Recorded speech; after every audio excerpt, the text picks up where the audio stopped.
So, I think we can start. I have prepared a few PowerPoint slides just to give you some information. Whenever I do a teaching class like this one, I always start with this slide. It's about Dr. Sidney Burwell, who was the dean at Harvard in 1956. He was addressing the graduating medical students at that time, and in his talk he said to them, half of what you are taught as medical students will in 10 years' time be proven to be wrong, and the problem is that none of your teachers knows which half. I'm sure if he's giving the talk today, probably he will say that in 2 years' time, and this will really reflect the importance of what we do as medical librarians. We provide you with the reliable medical information that is updated so that you can give the best patient care. And in the literature, there are many studies that have demonstrated and proven the value of the medical librarians and the information that they provide. For example, in Rochester, they did a study and they found out that the physicians, they changed the way they wanted to treat the patient after they got the information from medical librarians. And there's a very true saying, it's about medical librarians: we save patients' lives, professionals' time, and healthcare costs. Nowadays, we are all suffering from the tsunami of information. There's a lot of the medical information, and the medical literature doubles every 5, or some people say every 3 years. We have every day 6,500 medical articles are being published, and out of these we have 1,800 articles that go into PubMed. We have more than 20,000 clinical trials per year. So it's really a tsunami of information, and it's very important for the healthcare professionals, especially decision makers in the health of the patient, to be information literate, to be able to find the information as and when your patient needs it. This is about a study that was done in the United Kingdom. They wanted to see what are the determining factors for a physician to prescribe antihypertensive drugs to patients. And they found out that there are 4 factors. أول the diastolic blood pressure, the patient's age, and the amount of target organ damage. Do you know what was the 4th determining factor to prescribe antihypertensive drugs? It was the year of graduation of the physician. So physicians all over the world, the trend is that after they graduate, they use the information that they were taught in the medical school, and they continue their clinical practice according to that information, which is really bad if we remember the saying of Dr. Sidney Burwell: the information, it changes very rapidly. So it's very important for us to be able to find the reliable information, and here we come as SML, Saab Medical Library. What we do actually, we collect the information in a user-friendly homepage. We get the reliable information, and we provide the help to guide you in your literature search. This is our homepage. I'm going to go over very quickly over some of the items. Now here on our homepage, if you come to the quick links, these are the most widely used resources. We do have a lot of resources. I want to pinpoint the SML Research Guide. SML Research Guide, this is a guide that we have done to guide you in your research. And it contains the material that I usually give live classes like today. You have many options, so this is the first one. Then you have the general search guide, where we explain about the basic search tools, Boolean operators, truncation, phrase search. Then comes the SML in brief. It gives you information about the Saab Medical Library and what we provide. Then we have the Medline tutorial. Here you have the information about Medline tutorial, EBM and Medline, and how to cite EBM references, then PubMed, nursing, evidence-based medicine, and so on. So I urge you, whenever you have time, to come to this resource so that you will be able to find more information or refresh your memory about things that you have heard in the session. Medline is not the same as PubMed. Medline is not the same as PubMed.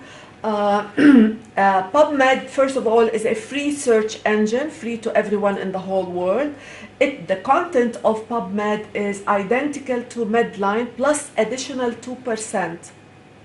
PubMed has the 2% more information than Medline, and this represents the very recent articles entered into the system and not yet indexed with the meshes.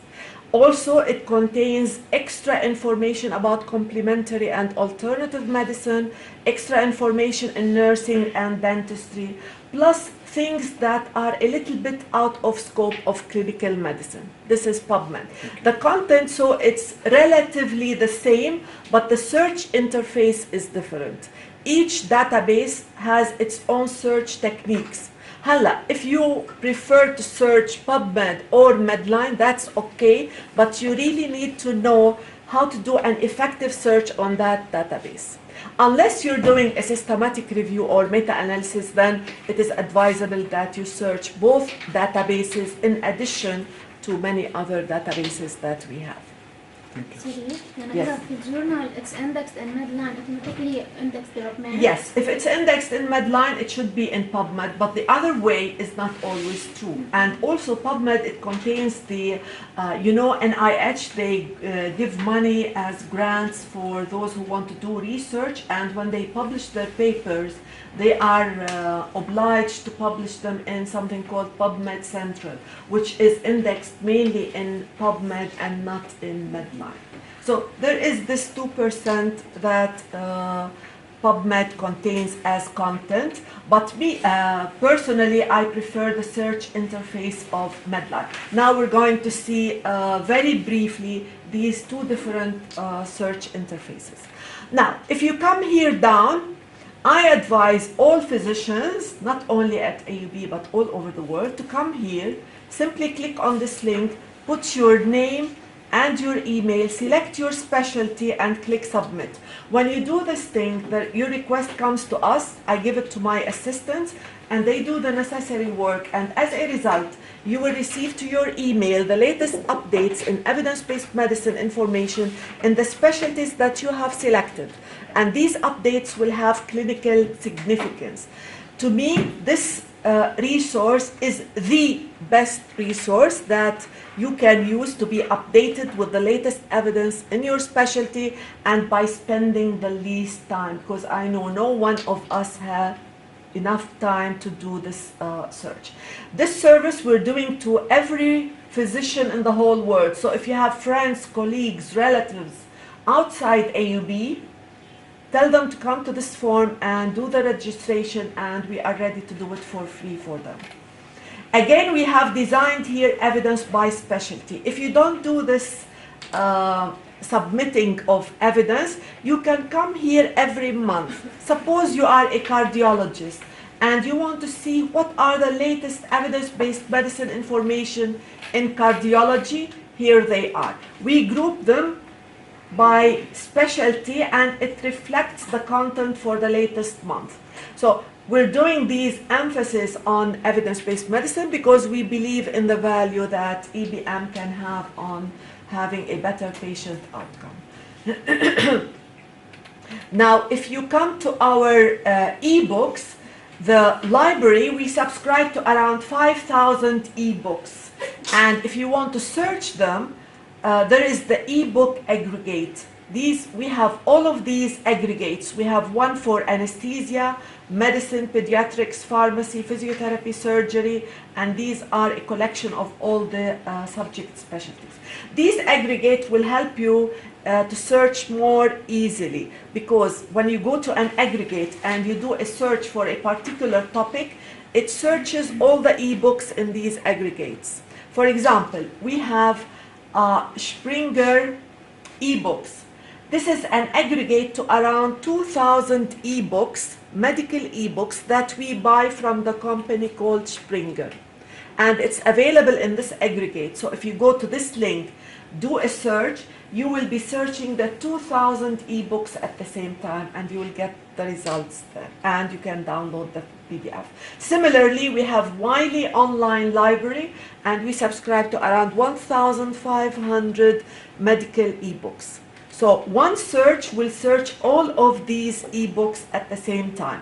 Also, we have protocols. In case you need protocols, we have Wiley and Springer protocols, plus many other ebooks aggregates that we have. Suppose you are a pediatrician and you want to see what ebooks we have in pediatrics. You can come to this subject specialty and see these are the different ebooks that we buy in the subject of pediatrics. And once you identify a book of interest, you click on the title and you will be searching only this particular book. This is the difference between the subject and the aggregate. And the last one, it gives you all the ebooks that we subscribe to. Now, the link that's available here, you will be searching for journals, whether they are print, hard copy, or online, and also for ebooks. So, if you know how the title of these items begin and you want to see if we have them or not, you come and click here. For example, gastroenterology. Okay, you're looking for a journal or an ebook that has the title starting with the word gastroenterology. And here we'll get the list of these items. We have 26 records. These are from all the resources, which is journals and ebooks. If I want only the journals part, I can click here and I get the journals that have the title starting with gastroenterology. If I want to see only the ebooks that have the title starting with gastroenterology, I click here and then I follow the links to go to where I want. I'm not going to wait for this one, it's straightforward. And here we have. Hala, the library, we are ready to get you any article or any book chapter that is not available at AUB. We pay for the charges, and sometimes they are very expensive. They can reach to $80 or $70 per item. We're ready to pay that. You just have to send us your request, and the library will pay that, order it, and when it's available, they will send it back to you. The time that it takes to order these items and have them ready, it ranges from probably from 1 day to 14 days, depending on the title and from where we are going to buy it. Okay, and we do have, of course, a very good collection of ebooks, of journals, and of databases. Any question? So we go on. We have a large list of databases. I'm going to go over some of these databases. Now, suppose you have a drug search. You want to search for a particular drug, and you don't know which databases will give you drug information. We have this alphabetic list. So we try to make it easy for you, and we have categorized these databases by subject. So you click here. These are the resources that give you drug information. Of course, UpToDate is one, but the really most important one is Micromedics. But all of these, they give you drug information. Suppose you have a presentation and you want a certain image. So you click on the databases under multimedia images. All of these resources, they give you images, but in particularly, I like this Yale Image Finder. It's a really very nice resource for images, graphs, tables, figures in medicine and medical sciences, and you'll have the text already incorporated in it. It's very easy. You go simply put, for example, liver pathophysiology, and you see all of these multimedia things, you click on them, you can import it into your PowerPoint or save it or print it or whatever. If you're interested in evidence-based medicine, what resources give you evidence-based medicine? These are the different resources for EBM. You have a patient, and the patient, you're afraid that the patient will go to Google, search for the disease that he has, and maybe get some not so good information. The patient cannot identify if it's a good resource or not, and it might affect your patient adversely. We have a collection of sites that are written particularly for patients. The most important and the really excellent resource is Medline Plus, and it's available free to everyone in the whole world. He doesn't have to be an AUB to access it. So nowadays what they do in USA, a patient goes to a physician, instead of writing a prescription for drugs, they write a prescription for information. They tell the patient, go to medlineplus.gov, and you have a disease called diabetes mellitus type 2. They write the name of the disease, they tell them the URL address, medlineplus.gov, and they tell the patient, go and read about your disease, because an informed patient is a better patient. And the nice thing about these, they are written in a language that a non-healthcare professional can understand. There are interactive tutorials, very nice resources, well done, colored, and simple, so that the patient can understand, and sometimes they give them tips on what to do or not to do. If you want to publish an article in a certain journal, of course you need the instructions to authors. Where to go? There is a site that, wow, usually it works, هلا يمكن because of the problem. Anyway, you click here and you type in the name of the journal that you want to publish in. It gives you the instructions to authors for this particular journal. In the library, we encourage publishing in open access journals. If you cannot find or get accepted in a highly impact factor journal, and we have a resource to search for impact factor, we advise you to go and publish in an open access journal. شو يعني open access journal? It's a journal that will put your article, after accepting it, free to everyone in the whole world. But you have to pay a certain amount of money, and the money might range from $100 to from $1,000 to $3,000. But believe me, it's worth it. This way, you will have a high probability to boost your number of citations. And most of these open access journals, they get impact factor.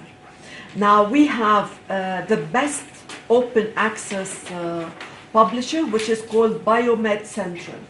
If you click on Biomed Central, you have around 3,000 medical journals in this open access journal. There is a journal for every specialty: pediatrics, surgery, gastro, hematology, etc. Here you get a 15% discount because we are members with these. There is also the British Medical Journal. If you want to publish open access in any of the British Medical Journal, we have agreement with them and you get discount. And there is also the BMJ case reports. This is a database for case reports. If you want to search for case reports, of course you can search Medline and PubMed, and there's a limit that you can apply for case reports from these databases. But in addition, I advise you to come and search this specialized database that gives you only case reports. And if you want to publish a case report, Kamen, it's a possibility that you can publish in this open access BMJ case report.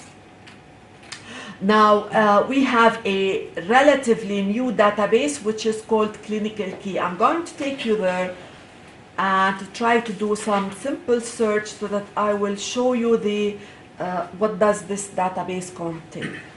I'm going to do a very simple search. Hopefully it will. So if we do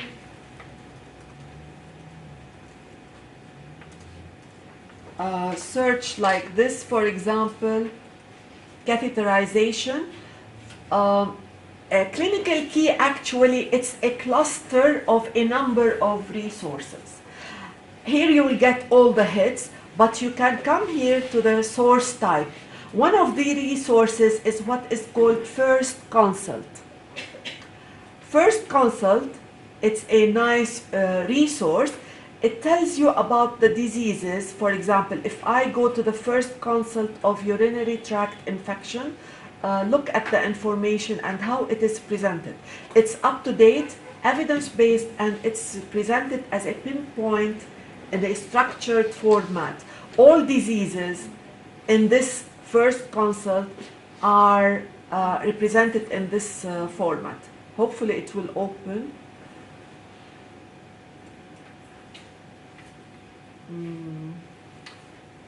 It's not open. Remember to go to that.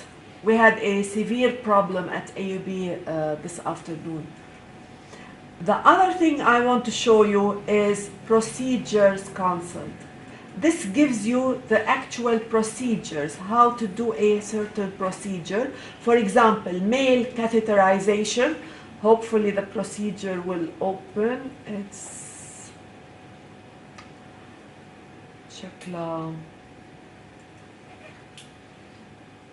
شكلها ما راح تفتح. طيب. There are other contents. You have Medline abstracts, full text books, images for that, clinical trials, videos. These are taken from the surgical clinics of North America. Very nice videos. You have guidelines, you have patient education also. The Procedures Consult that I told you, it gives you the actual procedure, how to do it. And the First Consult that classifies the diseases in very nice format. There's another database which is called Dynamed. Anybody uses Dynamed? Yes, you like it? Yes. Okay, so if you come here very simply, let's say I'm looking for asthma. This is an EBM resource. Suppose I want asthma in children. It's very similar to UpToDate. All diseases are classified in this format. So you come here, you want general information. This is pinpoint directly to the information. You don't have to read hundreds of pages to get to the information. You're interested in complications, for example, and so on. History, diagnosis, treatment, prognosis, prevention, etc. So you click on any particular section and you get the pinpoint information that is evidence-based and up-to-date. Very nice resource that I advise you to use. So we have remote access. Yes, we have remote access. That's a good point, because UpToDate we don't buy remote access, so you cannot use it from outside the AUB, but this one you can use it from outside AUB. And there is on mobile as well. and mobile, yes. And there is also the best practice. Best practice is another resource similar to Dynamed and UpToDate, and it's evidence-based medicine, and you can use it also from home. It's easy to search. Just go and you put in the command that you're interested. Embase. Embase is a database very similar to Medline and PubMed, but the uniqueness of Embase is that it's a European database. Even though it's international, like Medline, PubMed, Embase, they are international databases, but Embase is produced in Europe and it has a European slant. Medline, PubMed are produced in USA and they have an American slant, which means that the majority of the journals indexed are American, where Embase, its majority of the journals are European. Another distinction is that Embase, it contains a lot on drug information. Many times I'll be searching for a certain drug in Medline, PubMed, I don't find enough, but in Embase I will find a lot. And this is because they have designed Embase to sell it to pharmaceutical companies. It's a very expensive database and very few medical libraries in the world, they subscribe to it. We are lucky to have a subscription. It is very essential, especially for those doing systematic reviews where you need to search at least 4 databases, and it does contain an overlap between Embase and Medline or PubMed, but there are certain journals indexed in one of these databases and not in the other. Also, we have 2 citation management tools at AUB, RefWorks and EndNote. These are programs or softwares that help you manage your citations. You can do a search, for example, on Medline or PubMed or Embase, select the records that are of importance to you to a particular article, hold them in RefWorks, collect from other places, and then when you finish your paper, you ask RefWorks to cite these references according to the style of the journal that you want to publish in it, plus many other things that can be done. So we have RefWorks and EndNote. If you need help and guidance in using these, my 2 assistants will be more than happy to help you. You can just contact us and take an appointment. The journal citation reports, this gives you the impact factor of a certain journal. You know the impact factor and the value of impact factor. So here it tells you what journals. There are around 10,000 journals that have impact factor. Not all journals have impact factor. So as I said before, if you want to publish an article in a certain journal, try to get a journal with an impact factor. But if you cannot identify one that accepts your paper, your second choice would be try to publish in an open access journal. Shadi, I have a question. Yes, يمكن please. بركات الامباكت فاكتور is there a cut point انه مثلا 2 below 2 above 2? Okay, it depends on the specialty. There are certain specialties like nursing, the highest impact factor probably is 3 or 4. Whereas there are some specialties like internal medicine, for example, New England has an impact factor of around 50. So if you want to know, you have to go to one specialty like gastroenterology and see the impact factor of the journals in gastroenterology. This way it will tell you if an impact factor of 2 is good, very good, excellent, or not so good. Okay? And there is something new now that they are using, because impact factor, it cannot really evaluate an author. They have designed a new thing which is called H-index. And H-index, it tells us more about the particular person more than the journal. And to see the H-index, you can go into Scopus and do the search under the author's name, and you'll have the H-index of that author. Scopus and Web of Science are 2 tools that we call citation analysis tools.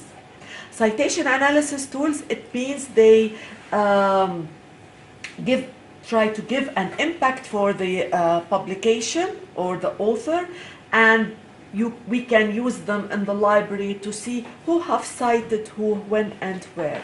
If you have a particular article that's relevant to your topic, and in addition to the search that you will do on Medline, PubMed, Embase, you can come to Scopus or Web of Science and search for that particular article that's relevant to you and see who have cited it in recent years. And because people that cite a certain article usually will be talking about the same topic of interest for you.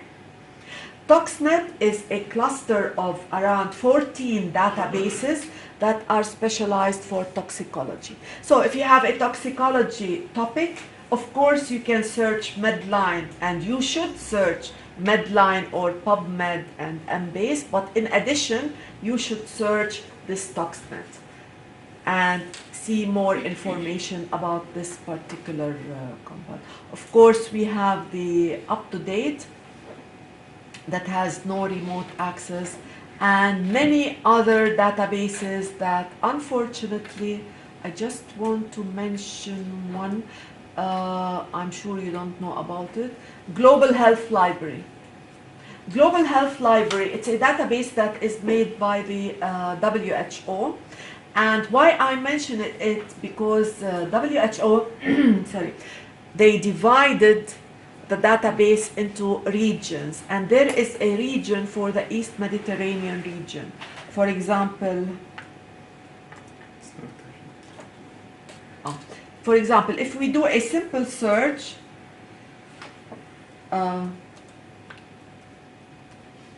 Ebola virus, and we click search, it searches in all the global health library.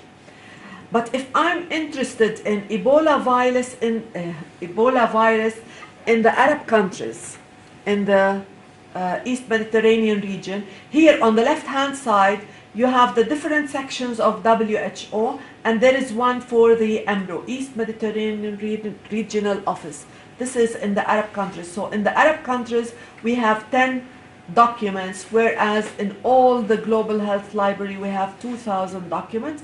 If I want to see only the Arab countries, I can click here and I will see the Arab countries. And of course, there are many other limits that you can apply. But this is a nice resource. It's a global health WHO that has a little bit public health slant, and you can easily limit your search to the Arab countries. I think this is all for the different databases. Now we're going to go to Medline and see how to search Medline for a particular topic. As you requested, we're going to go and do a simple search on Medline so that we will explain all the basic things about Medline. So, while waiting, Medline is the most important bibliographic database for medicine and medical sciences. It's produced by the National Library of Medicine, which is the largest and most important medical library in the world. It's actually an index to around 5,600 international journals in medicine and medical sciences. And from Lebanon, we have 2 journals that are already indexed in Medline. We have the Lebanese Medical Journal, produced by the Order of Physicians, Lebanese, and we have also the Middle East Journal of Anesthesiology that the AUB publishes. This Medline is not working. Let me go to the SML databases and try to access Medline from here.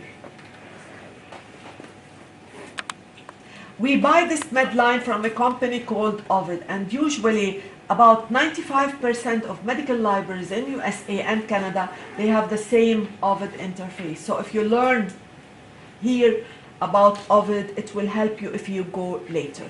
It started to be computerized in the early 1900s, and we have Ovid Medline for different years. For demonstration here, I'm going to go to the 1996. But before I start, I want to tell you a little bit about it.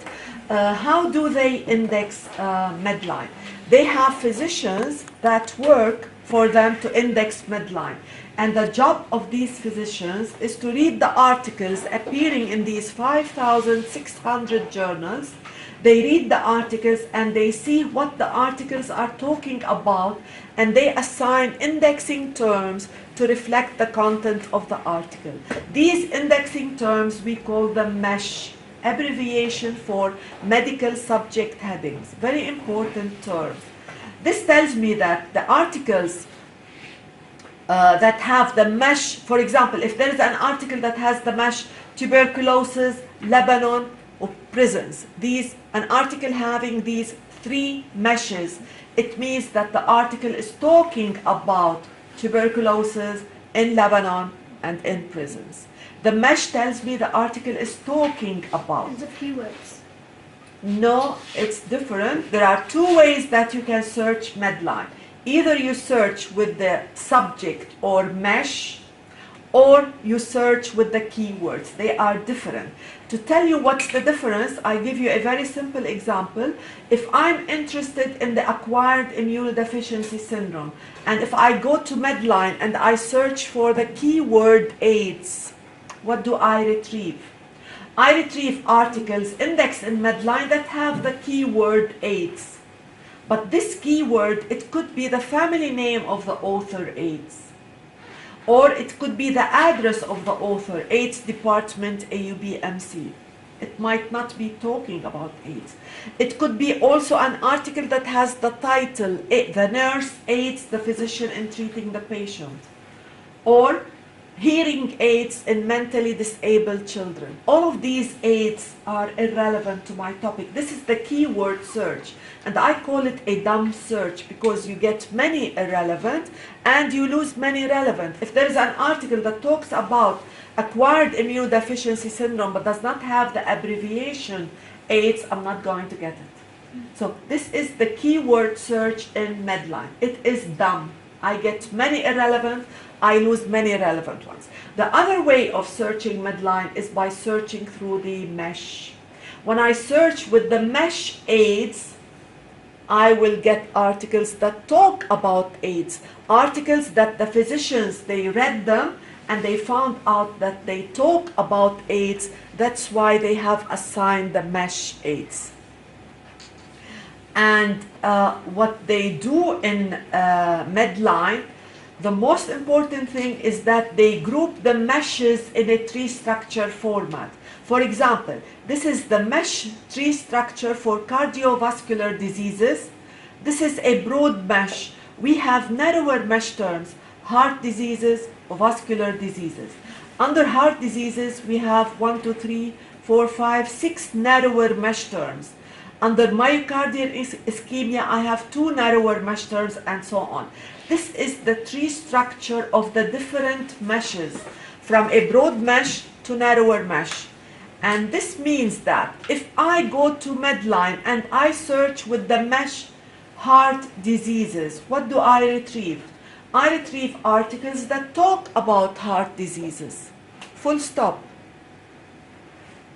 But I have the choice to explode the mesh heart diseases. Now, if I explode the mesh heart diseases, what do I retrieve? I retrieve articles that talk about heart diseases or talk about any of its narrower mesh terms. Yani, articles that talk about heart diseases, heart arrest, endocarditis, arrhythmias cardiac, bradycardia, heart failure, myocardial ischemia, myocardial infarction. I'll be getting articles that talk about all of these meshes. And explode is the most important search feature that you have in searching anything on the computer, and it's available in most medical databases. It's a really very nice tool, and in the world, physicians, they do bad searches on Medline, PubMed, Cochrane, because they don't utilize the explode function. Now, if I explode cardiovascular diseases, I will get articles talking about cardiovascular diseases or any of its narrower mesh terms. Fine. So let's go to Medline and see. Now, we said that searching with the mesh is better than searching with the dumb keyword search. But what are the meshes? I don't know the meshes. We have 100,000 meshes and we cannot know them all. Medline will help us identify what are the meshes, provided that we break our topic into concepts and we search for each concept alone. This is the most important starting point. I cannot go and put more than one concept here. Medline will not map it to the mesh. I have to break my topic into concepts and search each concept alone so that I pull up the meshes. Let's take a very simple example. Suppose I'm interested in nutrition disorders in Arab countries. This is my topic, and I want to find articles from Medline that talk about this topic. Nutrition disorders in Arab countries. How many concepts should I break it into? Two. Why not 3? Nutrition. Disorders or Arab countries. Nutrition disorders or Arab countries. 3 concepts. No. Disorder. Of course it's wrong, because nutrition is something, nutrition disorders is something else. And nutrition disorders, it's a very well-known concept. It should have a separate mesh for nutrition and a separate mesh for nutrition disorders. So it's better for me to have a mesh nutrition disorders. But if there is no mesh nutrition disorders, then I have to take nutrition and disorder. Similarly, if I'm looking for the topic breast cancer, I should expect to find breast cancer as a concept, one mesh. It's not breast and cancer. Breast is something, cancer is something, or breast cancer is something else. I'm interested in breast cancer and it should contain breast cancer as a concept, so I will take breast cancer as one concept. So nutrition disorders, it should contain nutrition disorders as a mesh, and I want Medline to help me identify that mesh term. What is the mesh for nutrition disorders? I don't know. I simply type in my concept, one concept, and I click search. Medline will suggest one or more mesh terms, and these mesh terms will be suggested as hyperlinks. Here it suggested one mesh term لأنه it found the exact words, nutrition disorders, and at the end it always gives me the choice to search for my term as a dumb keyword search.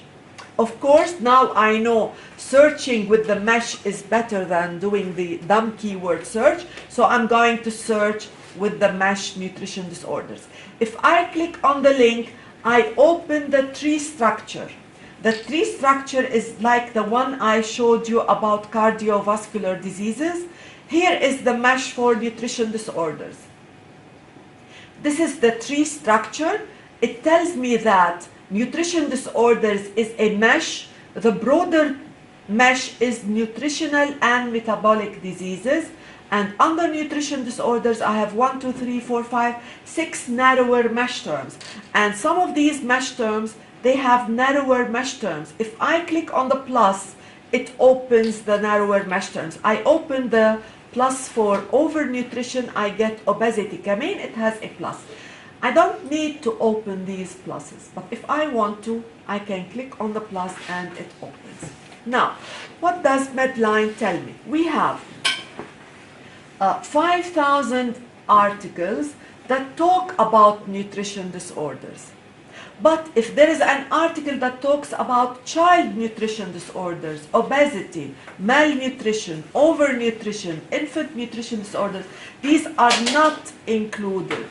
But I am interested in any article that talks about nutrition disorders or any of its narrower mesh terms, then I have to explode. And this explode, this first square box is for explode. Now I have exploded the mesh nutrition disorders, so I'm going to retrieve maybe 300,000 articles that talk about nutrition disorders or talk about any of its narrower mesh terms. Even the mesh terms that I didn't open the plus, they are included. And it's articles talking about these. It's not articles that contain the word nutrition disorders or obesity or malnutrition. And this is the really nice thing about Medline searching. Now, the second square box, it tells me, do you want to focus? Focus is, let me explain what's focus. An average article in Medline will have around 10 mesh terms attached to it. Some of these mesh terms, the article will be talking heavily. We call them major mesh. And some of these mesh, the articles will be talking about, but as a secondary concept, and we call them minor mesh. Now, if I do not focus like this, I will get both major mesh or minor mesh for nutrition disorders. يعني, I'll get articles that talk about nutrition disorders as the main concept that the article is discussing, and I also get articles that talk about nutrition disorders but as a secondary concept. I get a large number. I have the option to focus like this. Now I have focused, and when I focus now, I will retrieve only the major mesh. Yani I'll get only those articles that talk heavily about my concepts. The number decreases. Now, usually we explode 99% of the cases, but whether to focus or not, it depends on the number of hits. So you have to ask yourself, at the end of my search, nutrition disorders in Arab countries, do you expect to get too many articles? If you say yes, you focus. If you say no, I'm not going to get too many, you don't focus. Hella, if the guessing turned out to be wrong, you repeat and you take the other option. Because I give this example every time I do the orientation, I know we're going to get too many articles, so I am going to focus. Now, the eye, each mesh has an eye. Sometimes you are in doubt. Is this the nutrition disorders that I'm looking for? In this case, I don't have a doubt. But if there is a doubt, I advise you to go to the eye. The eye will tell you what is meant with this mesh. And then you will decide, this is the mesh I should take out. La, this is not the mesh that I should take. So I have selected my mesh, I have exploded, I have focused, and I click continue. Look how Medline is sophisticated. I get a list of subheadings. All diseases in Medline have these subheadings. Nutrition disorders is one of the diseases, so familiarize yourself with what is available here. And here I can select one or more or all of the subheadings depending on what I want. Now, suppose my topic was prevention or treatment of nutrition disorders in Arab countries. How many concepts? Again, it's two concepts because I should know that prevention with treatment, I can take them from the subheadings for any disease like nutrition disorders. So I will not consider them as concepts.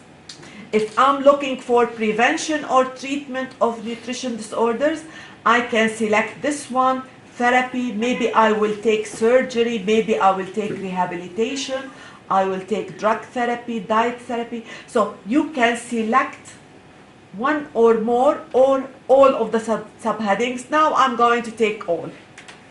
Okay, so I have selected all of the subheadings. Medline will create set number 1, explode. This star that is here, it reminds me that I have focused my search, because I might do a number of searches and I will forget, did I focus this search or not? When you see a star, it means you have focused. Now I leave this one aside, and in the same way I do my second concept, each concept alone. And my second concept is Arab countries. I don't know what's the mesh. Medline will help me identify if I put it as one concept. If I put nutrition disorders in Arab countries, it will not help me with the meshes. I will be doing the dumb keyword search.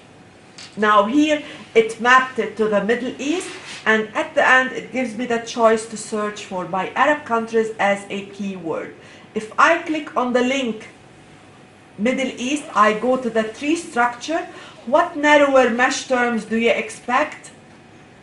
The countries. So here we have Middle East. Middle East is narrower to Asia Western, and under Middle East we have all of these countries.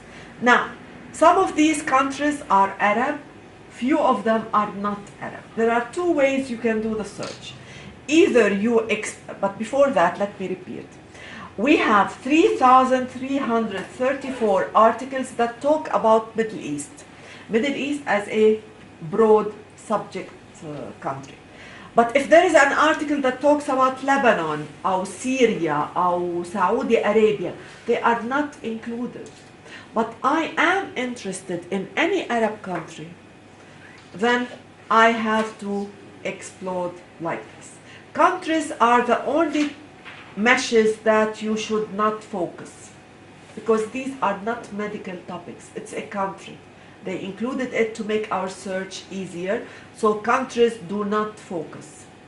Now, if I explode, I will get articles talking about Afghanistan, or Iran, or Turkey, or Israel, and these are the non-Arab countries. I can do it like this, and I, as a human being, I will disregard those articles that talk about these non-Arab countries. Or I can come, instead of exploding, I will select the Arab countries from here. Should I explode these countries? Whether I explode or not, it's the same, because there are no narrower mesh terms to these countries. So no need to explode. Should I explode this one? Of course not, because I will get the Afghanistan, Turkey, Israel, and so on. So you have these two ways. But should I keep this one? If I'm looking for Arab countries, should I keep this one? Yes. Definitely yes, because this will capture those articles that talk about Middle East as a general group of countries. So I will do the search like this. Now, if I have selected more than one mesh term, when I go up, I have to be careful. Do I want an and between these mesh terms, or do I want an or? And do I want Lebanon and Syria and Saudi Arabia and? Or. Definitely or. Anyone. Anyone, so it's an or. How do you add the other countries like Algeria, Morocco? That's, we will see that. We will see that. We will click continue. Now somebody realized that there are some countries that are Arab but are not under Middle East, and one he mentioned is Algeria. So I don't know my geography a lot, so I click for Algeria to see its place in the tree structure. Okay, I know Algeria is an Arab country. It's not listed in these Middle East. So Egypt, okay, so I have identified in North Africa. So I do like this. North Africa, explode without focus, لأنه these are countries. So I click continue. Okay. Now, if you don't select any subheading, by default, it takes all subheading. I don't need to click this one. So now I have searched for my concept. How am I going to do my combination? Any help? You select them. Select them. You select them. All of them? Yes. Yes. It Yes. is 1 and 2 and 3. Yes. 2 or 3. Do I need 2 and 3? No, 2 or 3. 1 and. So I will not. One and And Okay. Two. So I Parentheses. cannot take it from here, or I will have to do it as. So I will do like this: 2 or or 3. It's very important that you use the correct Boolean operator. It's very important that you use your parentheses when you have a mixture of ands and ors, or else all the search that we're doing will be useless. So here we got 700 articles. It's good that I have focused. Now we go down. Suppose my topic was nutrition disorders in the Arab countries in the aged people. Should I consider aged people as a concept? No, I should know that the age groups, I can take them from the limits. Whatever is in the limits, take it from the limits, don't consider it as a concept. So I click on the limits and then additional limits. Familiarize yourself what is in the limits. What do we have here? Most important, we have the age groups, we have animal types, check tags like male, female, animal, human. We have clinical queries for EBM search filters. We have publication type. Publication type, we have a large list of publication type. Please, when you have time, familiarize yourself what is there. Now I'm interested in the aged, so I can select either 80 and above, 65 and above, 45 plus years. So it depends what is your definition for aged. Let's say it's 65 and above, and you limit the search. The number, of course, will decrease to 155, and here are the hits. Now, sometimes you have the PDF directly listed here. On this first page, there is no PDF, but If there is a PDF, it will be listed here. You simply click on the PDF and it opens the full text. Sometimes you have SML full text available. It means that if you click 2 clicks here, you should open the full text of the article. But if there is an article that doesn't have the PDF like this one and doesn't have SML, does it mean that we don't have it? Medline, PubMed, Embase, Scopus, Google, UpToDate, they know part of our journals. They don't know all of our journals. So if you're searching any of these resources and you identify an article of interest, follow the links from wherever you are. If it gets you the full text, khalas, you got what you want. But if it doesn't get you, it doesn't mean we don't have it. What you have to do, you have to take the name of the journal and go to our journal finder. It's under our homepage on that rectangle thing that I showed you. So what is the name of the journal here? Ethnicity and Disease. You go to our journal. Maybe we have it, maybe not. If we have it, you get it. If we don't have it, you do copy paste like this and you send it to us in an email and we will double check to see if we have it or not. If not, we will tell you where to go so that you request it from the libraries so that the libraries will pay and you will not pay. Now, the articles that have the title starting with square brackets, I'm not seeing any on this page. Let me go to the next one. Those that have titles starting with square brackets, this means that the article is written in a foreign language other than English. For example, you see the square brackets here?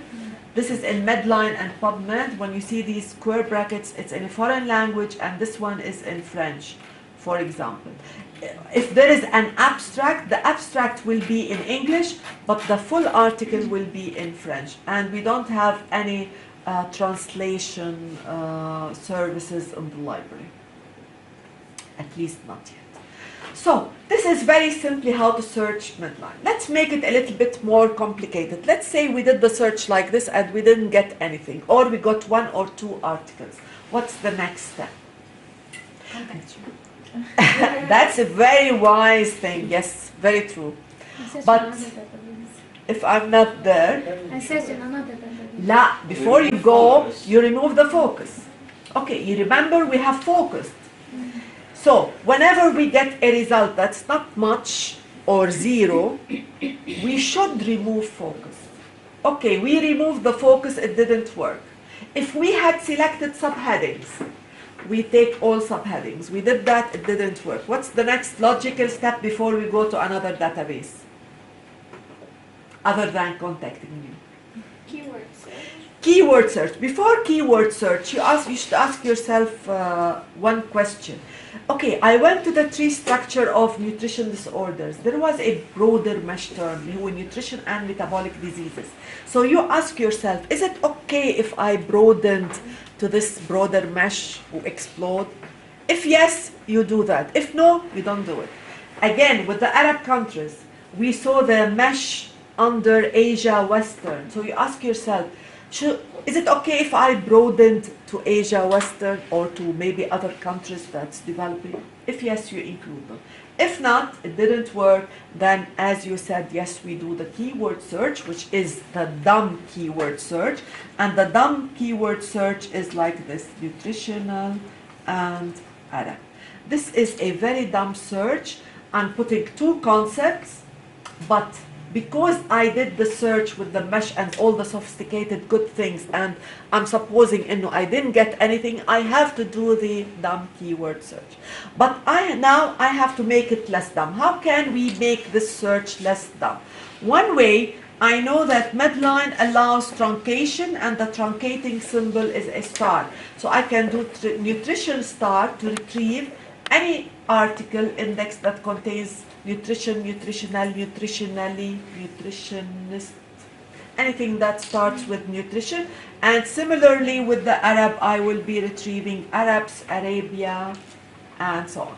But is this good enough for me? Will this dumb search retrieve articles that talk about nutrition disorders in Lebanon? Lebanon is an Arab country. Will this search retrieve nutrition in Lebanon? No. It will not I know that Lebanon is Arab, but Medline does not know with this dumb search that Lebanon is Arab. How can I retrieve Lebanon? Because Lebanon is very important concept for my search. What shall I do? Or now, since I have a mixture of ands and ors, I have to do like this. Go to the SML research guide and read about the basic search techniques. It's about the Boolean and or and where you have to put your parentheses and truncation. Sorry, we don't have time to go over them here. Now, that's good, but it's not finished. If there is an article that talks about nutrition disorders in Syria, will this one get it? Of course not, so I have to do like this, or Jordan, or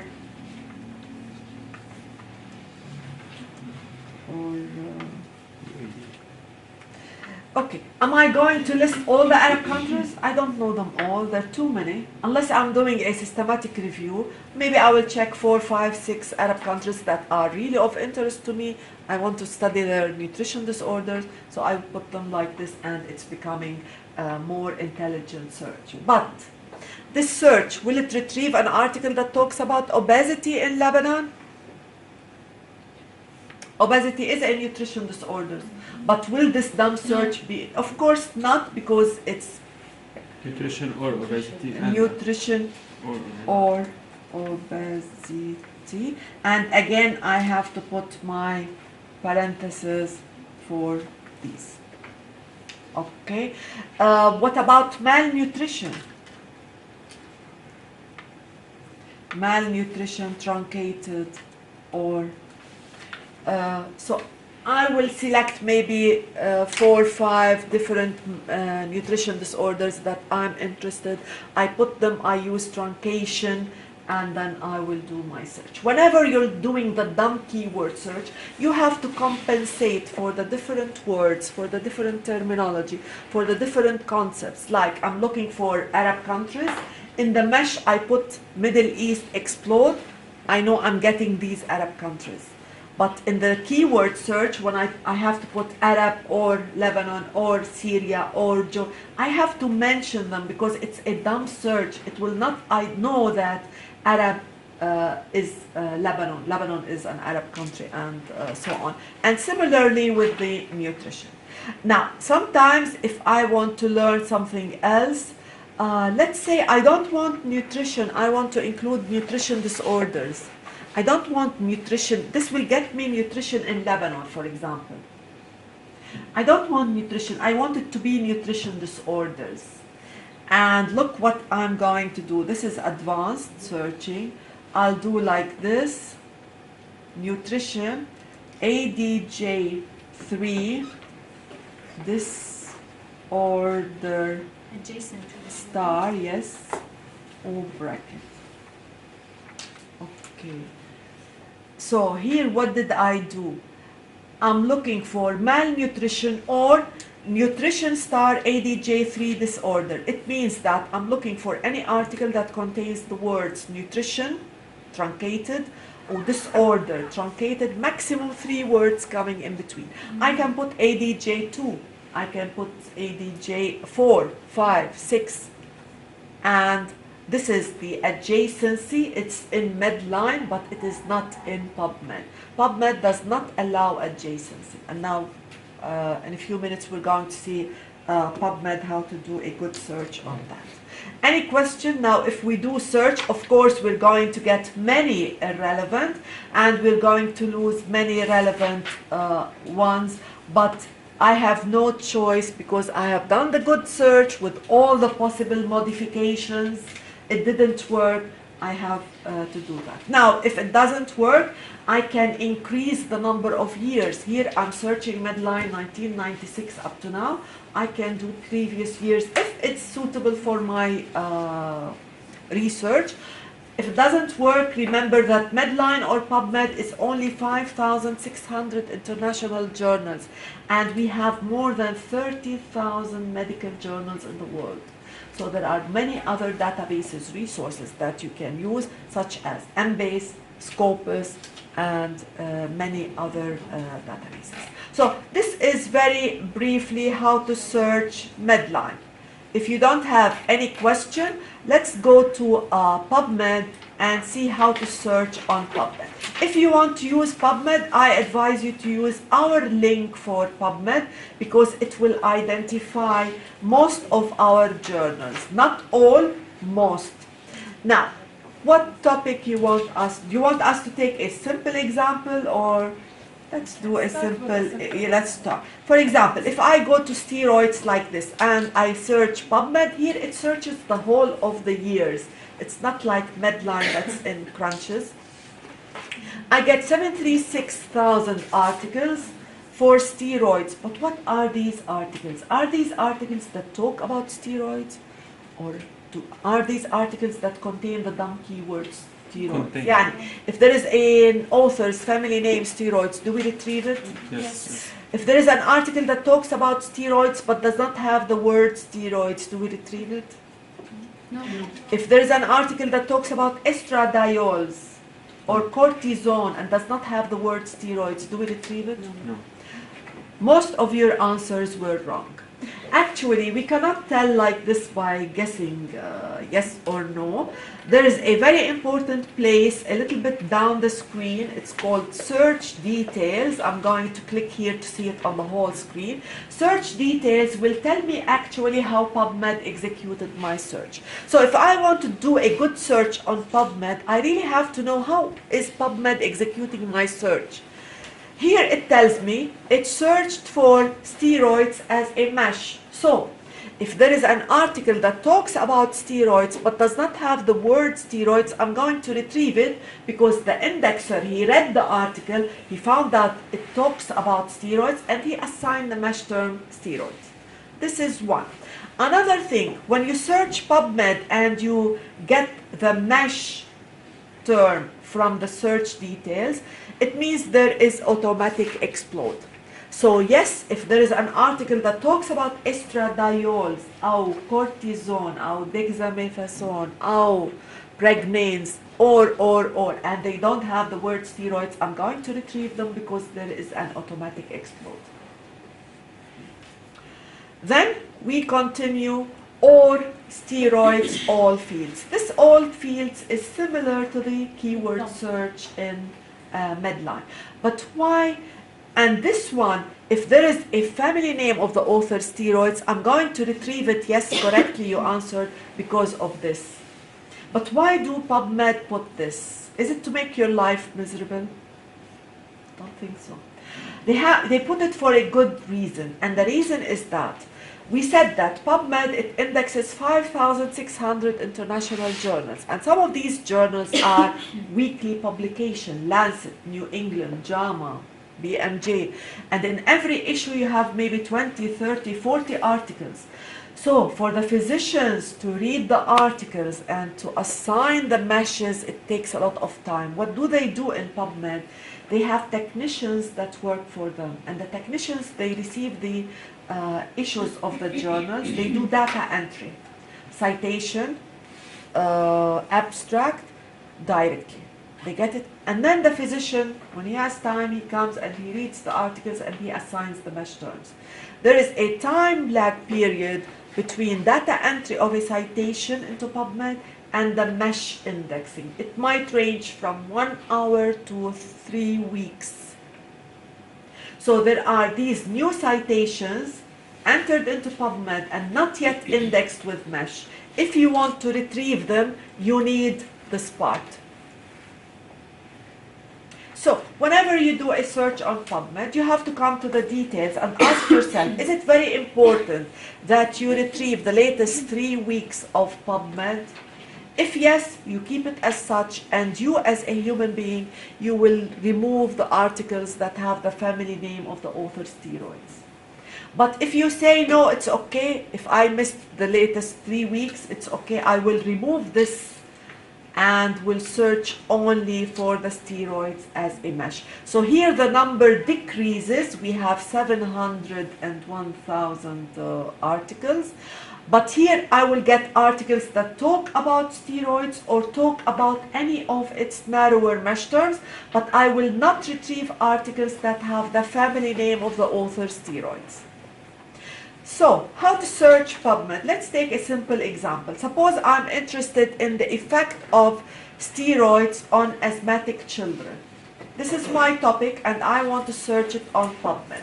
Again, there are two ways that you can do the search on PubMed. One way is to break your topic into concepts, search each concept alone, and then combine using Boolean operators.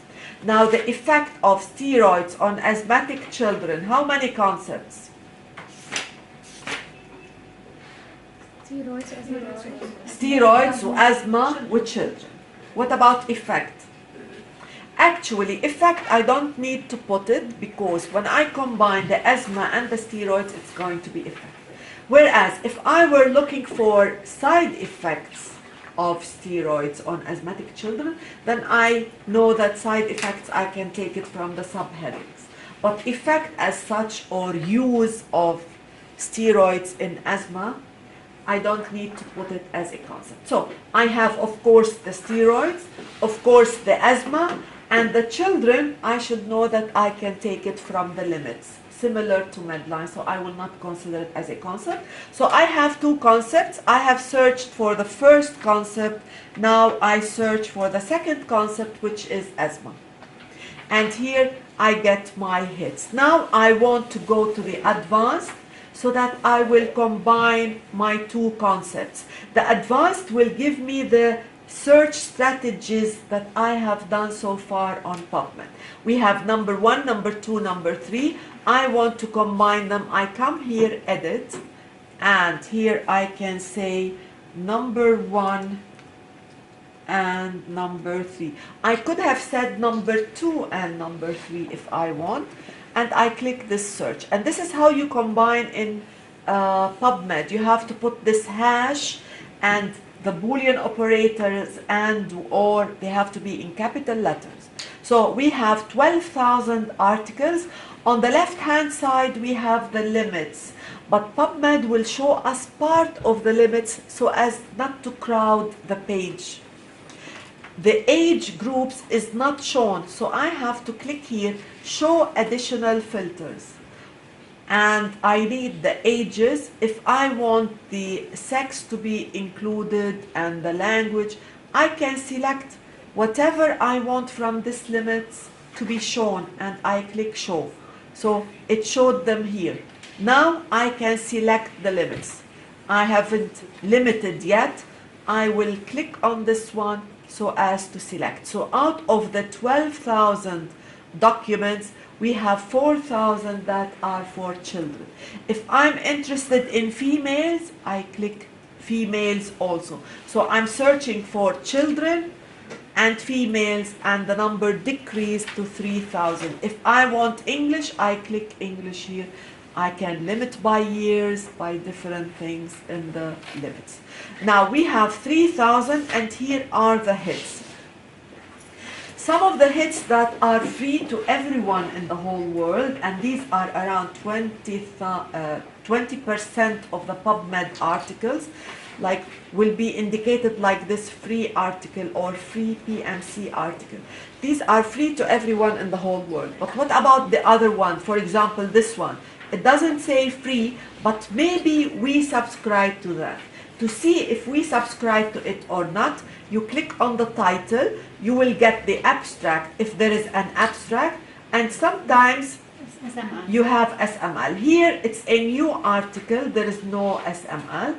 So if I want to search for this article, I have to go to the journal finder. I have to put in the name of the journal. But what is the name of the journal?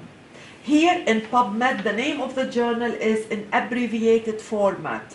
To search for the journal, to see if we subscribe to it or not, we need the full exact title of the journal. To get that, you simply come with the cursor on the abbreviated format and it's annals of allergy, asthma, etc. So I go to our journal finder and I put annals of allergy and I see if we have it or not. Here the display is by the latest article, the most recent one indexed in the database, and you go backwards, but you can change display to relevancy. By the way, they have included this relevancy few months ago only. So I can sort the articles by relevancy. The most relevant one will appear at the beginning, and so on. Now, so this is one way how we can search PubMed. We break it into concepts, search each concept alone, and then we go to the advanced and we do our combination of the sets. Another way how we can search it is simply by doing the search like this, asthma steroids. There is a Boolean and by default in PubMed, and I got the same number as my previous search. It's the same. I can put here and, it has to be in capital letters, and I will get the same result, 3231. It's the same, okay? So what is the benefit of going by MASH 1 and 3, like we did it will take it anyway? It's a personal preference. If you prefer to do it from here, fine. Okay, let's do another example from here. Suppose I'm interested for brain CT. I'm interested to find articles about brain CT. I got 0. Why? Because the limits are still there. If I don't quit, the limits will be kept. I have to remove the limits. I can click here, clear all. So I will get my citations. I got 5 citations for brain CT. CT of the brain. Is that possible? No. Of course not. Why? Why is this happening? What is PubMed searching for me when I tell PubMed brain CT? You go to the search details, and what does the search detail tell you? How did PubMed execute my search? It searched for the author, family name brain, في حدا اسمه brain family name وinitials CT. So PubMed did this mistake. How can I remedy it? One way, I can force an and in between. So it will not search it as an author, because authors are indexed in PubMed, family name, space, initials. So if I put brain and CT, it's not going to do the mistake of searching for it as an author. So very good, I get a very good number, 36,000. So my search is correct. Correct? No, I cannot tell. I have to go again to the search details and to make sure that my concepts were mapped correctly to the mesh. Halla, if you want to do a good search on PubMed, it doesn't matter if you do search the method 1 or the method 2, as long as you make sure that every concept in your search was mapped correctly to the mesh. If this is happening, you're doing a good search. But if it's not happening, you have something, a defect in the search. So, brain CT, was it mapped correctly to the mesh? Brain was mapped correctly to the mesh, but what about the CT? It understood it as contraindication, and this is not what I want. So no, it's not a good search. I shouldn't be fooled by the number. Hey, it got me many hits, so it is correct. La. So I have to put computed tomography. If you type here computed tomography, you will get the good search. Let's do another more advanced search. Suppose I'm interested in walking aids.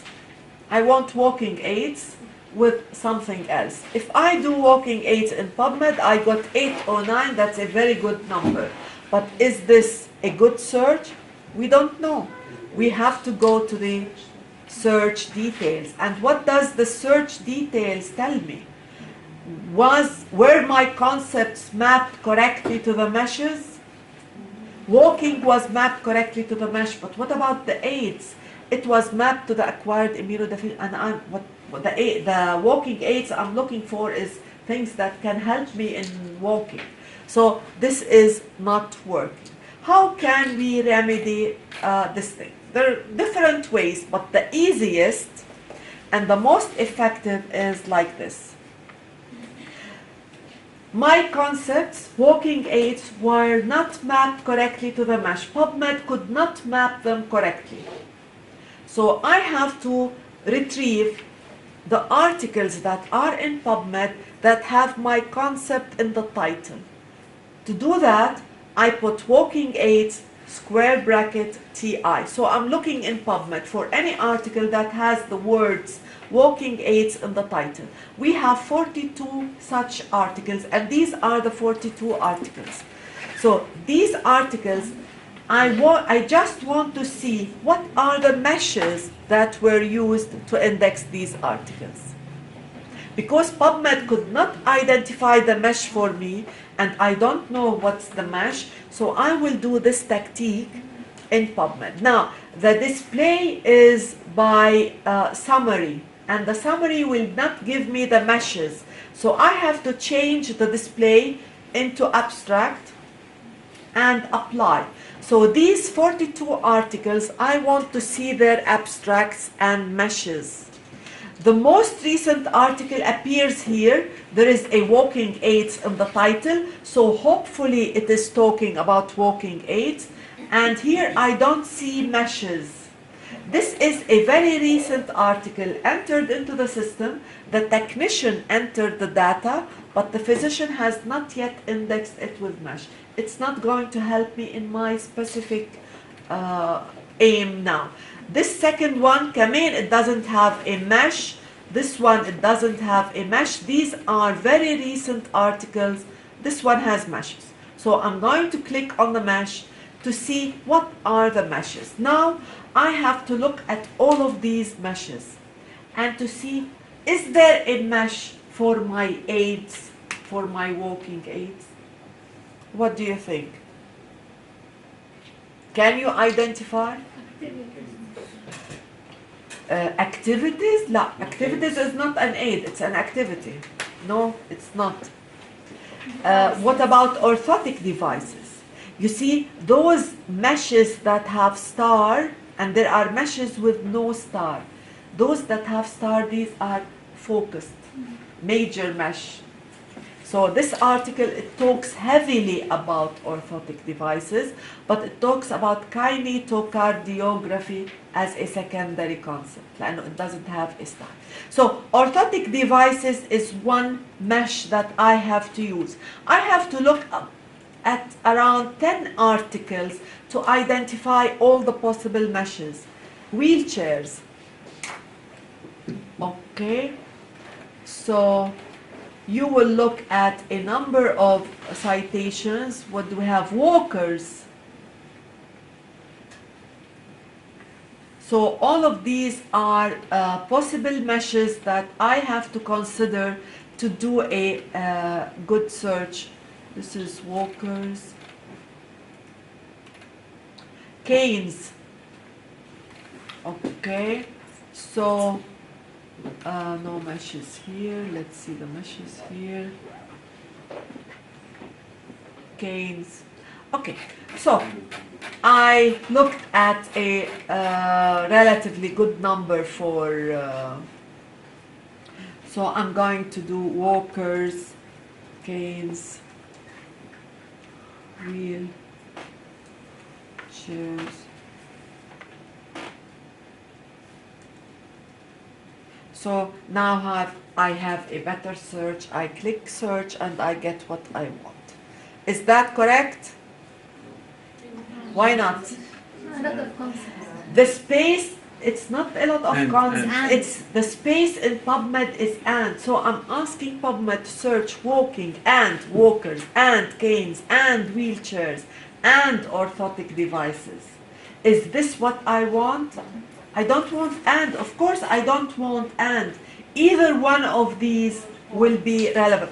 So I have to put my or, and I will have to put it as capital letters so that PubMed will understand this is a Boolean or, it's not the English language. So and, so ors is there. Should I put orthotic or devices? No, I want PubMed will understand it as a concept. It's not orthotic and devices.